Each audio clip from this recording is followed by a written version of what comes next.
Скопјани од утре бесплатно ќе се возат во автобусите на ЈСП, но и приватните автобуси.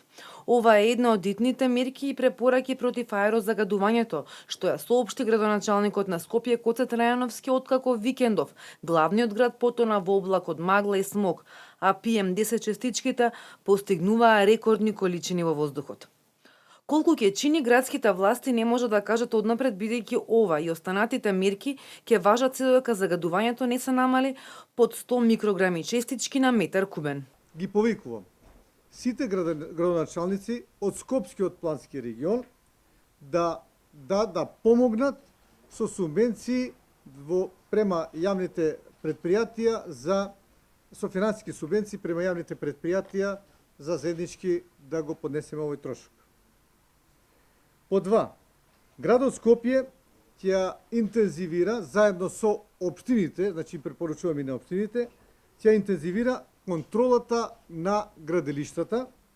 Трајановски вели дека градот не може да воведе мерка пар-непар, но апелираше до надлежните министерства за животна средина, за внатрешни и за здравство да предложат измени во законот за да може да се спроведува оваа мерка. Градоначалникот го задолжи јавното предпријатие Комунална хигиена да продолжи со миење на улиците, а ги повика и останатите градоначалници да се приклучат, доколку дозволат временските услови да се прска и со калциум, магнезиум, ацетат. Градот ќе ги ослободи од работа повозрастните од 60 години, бремените и хронично болните. Трајановски апелираше вработените да доаѓаат на работа со јавен превоз, а службените возила да ги користат само инспекторите. Рече дека од утре и тој ќе користи автобус.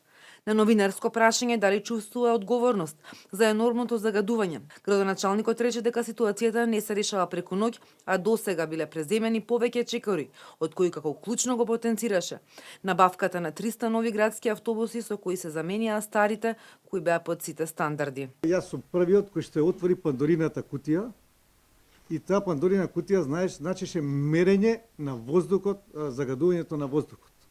Вие дали знаете колку беше претходно загадување? Кога топланите работеа на нафта. Ниедно загадување не може преку ноќ да се реши. И затоа секоја година мерка по мерка подобруваме. Не остана за гасификацијата, не остана топлификацијата. Трајановски рече дека инспекцијскиот надзор што го направиле викендот покажал дека сите топлани во Скопје работат исклучиво на газ и не загадуваат. Комуналните инспектори периодов направиле 1000 контроли и казниле 12 компании за непочитување на одлуката за комунален ред. Ги повика и Министерството за екологија и општините да вршат засилени контроли, а исто така повика МВР да се погрижи да се почитува забраната за движење на тешки товарни возила за сите оние кои не име крајна дестинација Скопје да ја користат обиколницата.